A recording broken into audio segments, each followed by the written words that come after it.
Hello guys, আসসালামু আলাইকুম। আমি সবুজ খান মালয়েশিয়া থেকে বলছি। আমি কেবলই ডিউটি করে আসছি এবং আমি মোবাইলে দেখলাম যে পোস্টাল বিডি একটা অ্যাপস আছে। অ্যাপসের মাধ্যমে আমি আবেদন করেছিলাম ভোট দেওয়ার জন্য। এবং কি আজকের এই যে দেখেন আমার এই যে পোস্টাল ভোটে এই যে আমার ব্যালট আসছে ভোট দেওয়ার জন্য আসলে।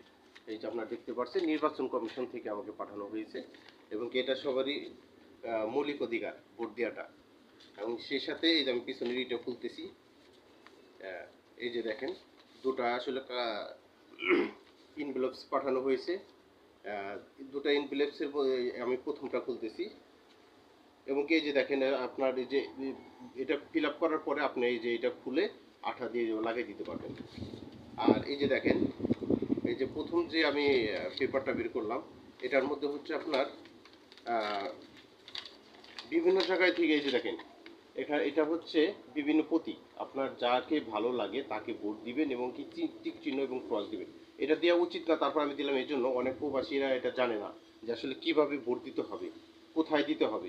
অনেকে শিক্ষাগত জ্ঞান নাই বললে চলে, যার কারণে আমি আসলে এটা বলে দিলাম। এই যে টিক এই যে চিহ্নটা দেখা যাচ্ছে এটার ভিতরে টিক চিহ্ন অথবা ক্রস চিহ্ন দিলেই এই প্রতীকটা পূরণ হয়ে যাবে। আপনার যার যেটা ভালো লাগে সে সেটাই দিবে।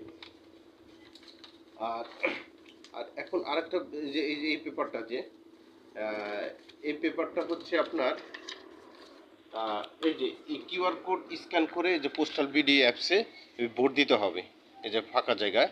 এবং কি নির্দিষ্ট যে আপনার যে 10টা যে এরকম দেখতে পাচ্ছেন 10টা এই অপশন, এই 10টা অপশন পরে অবশ্যই আপনি ভোট দিবেন।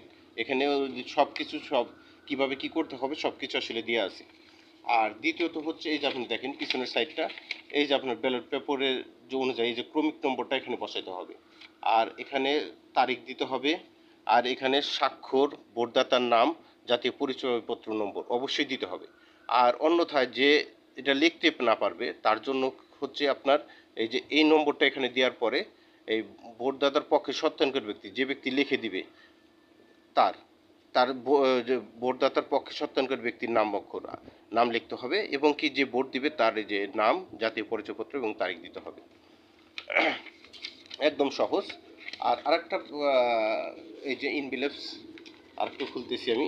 এই দেখেন এটার মধ্যে হচ্ছে আপনার আহ, এই যে গণভোট যেটাকে বলে হ্যাঁ এবং না। যার যেটা আসলে এই যে দেখেন এখানে আপনার হ্যাঁ ভোট দিলে কি হবে, না ভোট দিলে কি হবে ভালোভাবে এটা লেখা আছে।